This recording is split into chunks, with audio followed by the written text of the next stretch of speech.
Greetings, fellow action figure connoisseurs, and welcome to another episode of Digital Caveman Presents G.I. Joe Tuesday. I, as always, am your host, the Digital Caveman, and today I will be presenting you with the G.I. Joe Classified Series number 74, Scrap Iron and Anti-Armor Drone. Let's get into it!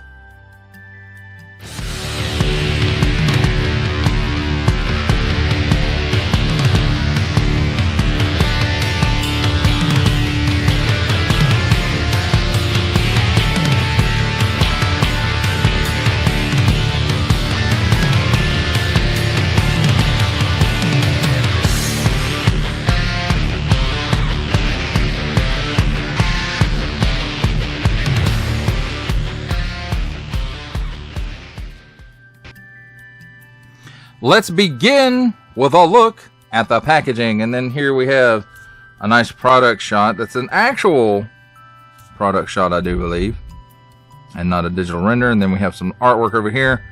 The accessories included: G.I. Joe Classified Series, Cobra, Scrap Iron, and Anti-Armor Drone. Cobra! Warning, don't stick things in your pie hole that do not belong there. Plastic-free packaging, except tape and glue. And Hasbro print.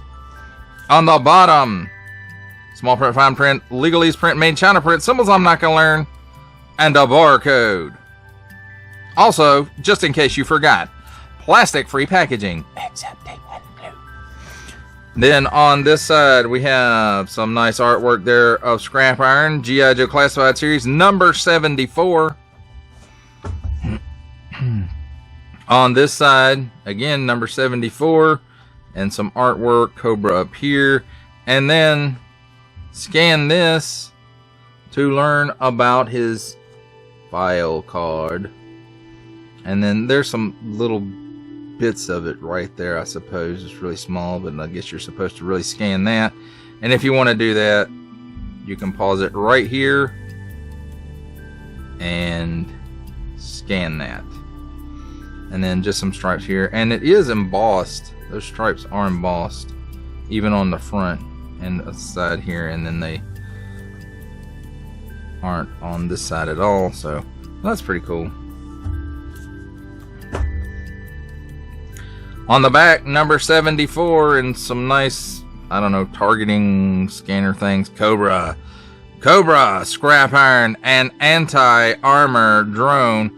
And then here's a digital render of everything. It shows you he is 6.2 inches or 158 millimeters. So not even centimeters. We're just measuring in millimeters now. And then some close-ups of some of the accessories. Attention! Don't stick things in your French pie hole that do not belong there. Warning, attention, Octoon! Don't stick things in any other language pie hole that do not belong there. Don't give it to babies. Some more small, fine, legalese made China print. Another symbol I'm not going to learn. Parents! GIJoe.com! That symbol. And Hasbro print. That, my friends, is a look at the packaging. Let's take a look at the figure and his accessories. And first of all, here we have the two missile streaks. Contrails, fire blasts, blast effects, whatever you want to call them. And they look to be made out of this translucent plastic and then have this whitish paint on them, off-white maybe. And they're both the same, only one is longer than the other.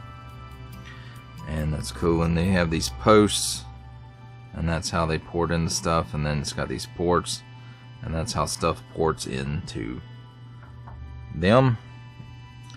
Next up, we have like this explosion type deal. Again, made out of that same translucent plastic with the white paint on it.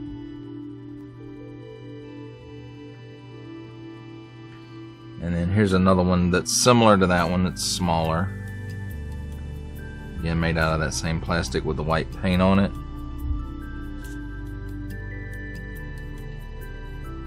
And here's another explosion that looks like it's just getting blown off to the side, again molded out of that same plastic with that same white paint on it.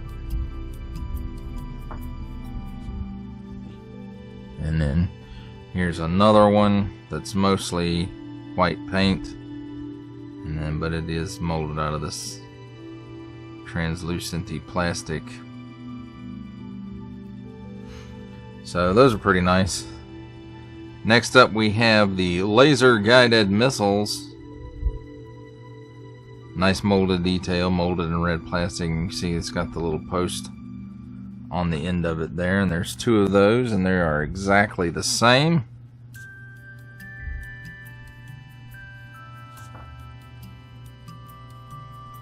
Then here we have scrap iron sidearm. We've got handy dandy tweezers here to handle that. Does have nice molded details on it.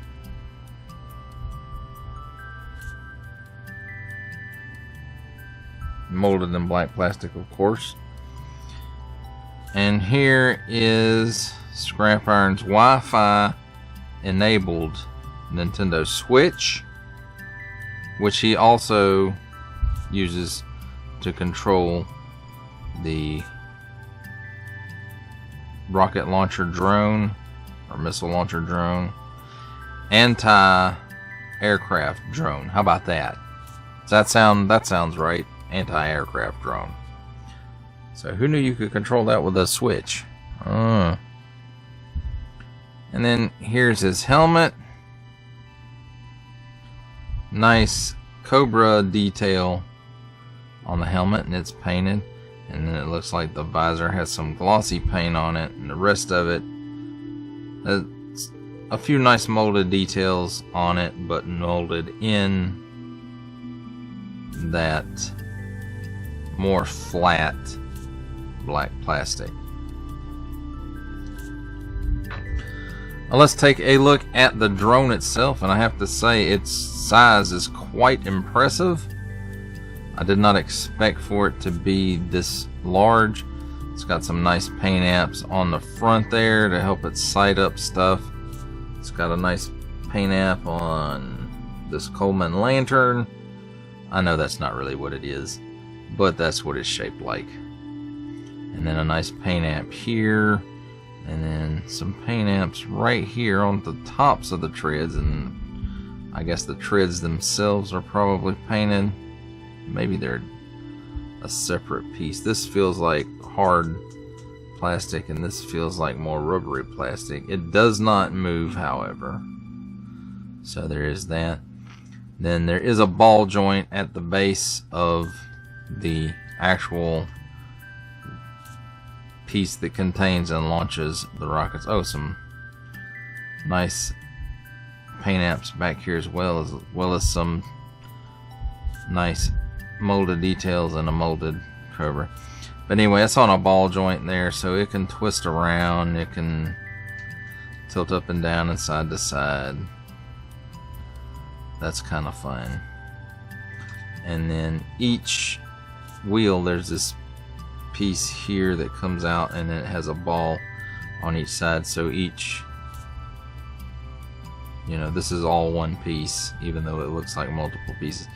This is one piece, this is one piece, and they're on ball joints here, so you get some movement and some tilt and stuff out of that as well. Now the final accessory is the foot locker that all the accessories come in. It says Scrap Iron and Anti-Armor Drone. I said anti-aircraft drone, so anti-armor drone. Number 74, and this has a much more real-world military feel to it than the previous versions of these, but I feel like, at least in my opinion, your mileage may vary, that the previous versions of this were more G.I. Joe and Cobra-esque, and you know, these are just more real-world military feeling. But again, that's just my opinion. I like the other ones better. When plastic free packaging, except tape and glue, goes away, we'll probably lose all of them altogether. Now let's take a look at the figure himself, and I have to say there's a lot of details going on in this head sculpt. He's got the, you know, his little strip of hair here. He's got this nice burn scar. Well, I guess it's not nice if you're him. And then looks like maybe blind in one eye. And then he's got some scarring going on over here on the other side. Nice printed eye and teeth and lips. And another little scar down there. So lots of detail happening here on this guy. He's got a Cobra Tampo on one shoulder. Some paint apps on the vest, the buckles, the grenades, the pouch here. Looks like the undershirt here is painted as well. Belt that has straps, straddle straps. Is that what they're called? I don't know. Anyway, and there's a holster, and then there's another strap for, I'm not sure what goes there. And then not a whole lot going on in the back. Then there's some paint apps on the vest under the arm there. And then the knee pads and the straps on the boots. So overall, very nice looking. Let's take a look at his articulation. He doesn't really look up. He looks down that far. He's got a little bit of chicken neck going on. He's got some waggle waggle. He can do the full exorcist. At the shoulder, 360-degree rotation. He has a butterfly hinge in there. It goes back that far and forward that far. At the shoulder, he can raise his arm up well past 90 degrees, so that's nice. Cut at the upper bicep for another 360-degree rotation. Double hinged pinless elbow. It gives you that much bend. 360-degree rotation at the wrist, on and in and out hinge here, and up and down hinge here. Now I'm sure under here he probably has that standard ab crunch, but I can't see it for the vest. So with the vest he can go back, bend back that far, bend forward that far, and that's probably in conjunction with the hula at the waist, which is a ball joint or dumbbell. So he's got hula, he can lean left and right, lean back that far, forward that far, and that's in conjunction with whatever's hiding under this vest. Also a 360-degree rotation there. Drop down hinge at the hips. He gives you the full splits. He kicks forward approximately 90 degrees, backwards about a step. There is a cut at the upper thigh for 360 degrees of rotation, but you have to watch out for the strap because it likes to twist too sometimes. Then at the knee, which are really hard even after being heated up. It's a double hinged, pinless, very tight knee, top and bottom of it. But it does, with a little bit of effort, give you that much bend. And as you can see, I think there might be something going on here. I don't know if that's quality control, if that's the way it's supposed to be, or if it's just got a little bit of extra plastic or something in there. I'm not 100% sure either way. And then straightening back out, not quite as hard as getting the bend out of it. Then at the mid shin, there's a boot cut for another 360-degree rotation.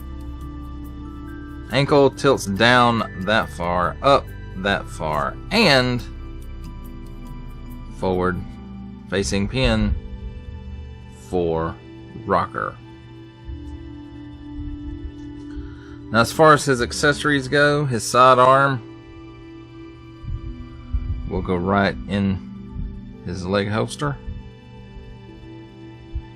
and it fits in there pretty nicely, although the holster likes to move around a little bit. His helmet, I'll just watch it fly over that way. Doesn't want to go on. Have to work with it a little bit. There you go. And that's a much more scrap iron look to the figure to me, because the original did not have a removable helmet. And then as far as this goes, I wish there was a way that it attached here, where it had some way to store it other than him holding it in his hand, but he holds it in his hand. He plays some Nintendo Switch in between blowing things up. Now, as far as the drone goes, you can take the missiles and they'll just slide into place, and they stay in there okay. Not the greatest. See, that one will slide out, but it's also bent a little bit. So, and as far as the blast effects goes, got that big post in there. You just put that in there until you feel it post into position, and then you just peg the missile into place, and that's pretty much the same thing that happens with this. So he's shooting at some armor.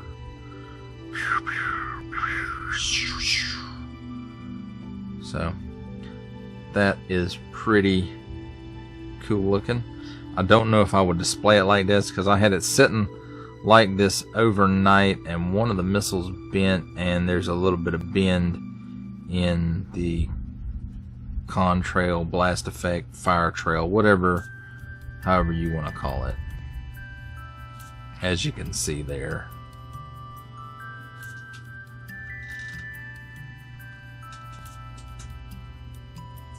So you can adjust them a little bit, but not a whole lot, but it does add a lot of weight to this when you're using the blast effects. For display purposes, I probably will not use these. I'll probably just put the missiles in their proper place, and that's how it will display. That way it'll take up a little bit less room. But there we have it, my friends. A look at Scrap Iron and his anti-armor drone.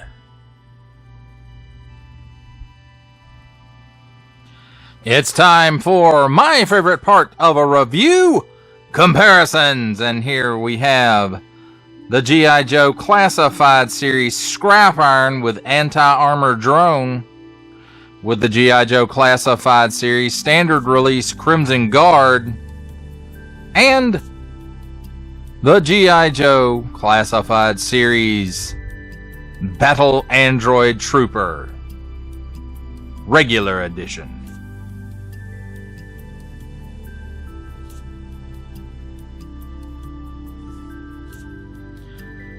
Here's the G.I. Joe Classified Series Scrap Iron with anti-armor drone, with the Action Force Swarm Trooper with swarm gear, and the Action Force Scarab.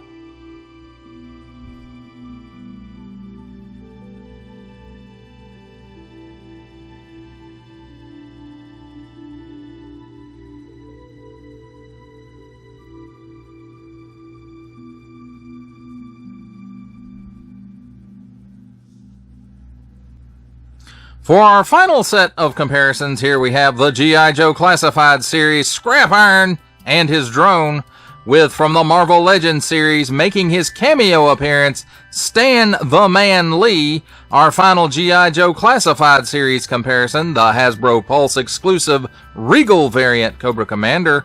From Star Wars The Black Series, the Archive Edition 501st Legion Clone Trooper. And for a 7-inch comparison from the Masters of the Universe Masterverse line, the 40th Anniversary He-Man. For final thoughts on the G.I. Joe Classified series, Scrap Iron and Anti-Armor Drone, and Explosions, I have to say, overall, I like this pack. I do wish the missiles in this pack had been made of something a bit more rigid. They're tending to bend a little bit, especially the exhaust pieces. They're bending as well, so you can't leave them displayed such as I have it on here now. The explosions themselves, I don't know what I'll use them for much. For the most part, they're just going to go in the display. Now, the anti-armor drone is huge. Even the pictures, I really didn't do it justice as far as how big the thing is, in my opinion. Your mileage, of course, may vary, but I think this is a really, really big piece, and it's a real improvement over the missile launching rack that the original Real American Hero Scrap Iron had, that, you know, had 2 little bitty missiles in it. These missiles look like they can actually do some damage. And then I like the face sculpt on this guy along with the deco. The deco over the whole thing is really good. G.I. Joe Classified series is really starting to get up there in my top tier of things that I want to collect, that I look forward to getting. Not that I don't look forward to other lines, but between Classified series and Masters of the Universe Masterverse line, you know, those are fast becoming my top 2 favorite lines to collect. And it's the decos, the sculpts. I mean, it just, this one really, really looks great. And I mean, even that face on it. And it may be because this one, of course, he has more accessories because he's at a higher price point, but I think he may have had more paint apps, especially on the face, maybe because he was in that higher price point as well. Now, one thing I did think was funny about this, and this is what I call his little drone remote. To me, it looks more like a Nintendo Switch with 2 big antennas on it. And maybe that's just me not being very knowledgeable of drones, but to me, that's what it looks like, and I think that's kind of funny. Now, that does it for the review. I hope that you enjoyed it. I enjoyed making it. Only support from viewers like you make this programming possible. Each view does count, and I do appreciate each and every single view that I receive. Thank you, and thank you so very, very much for supporting this channel through viewing. Comment below, like, share, subscribe if you'd like to see more reviews, or just help the channel out further, or both, that's even better. And don't forget to ding that bell so that in the future you will be notified as my new content becomes available. That's a wrap, folks. I'll see you next time.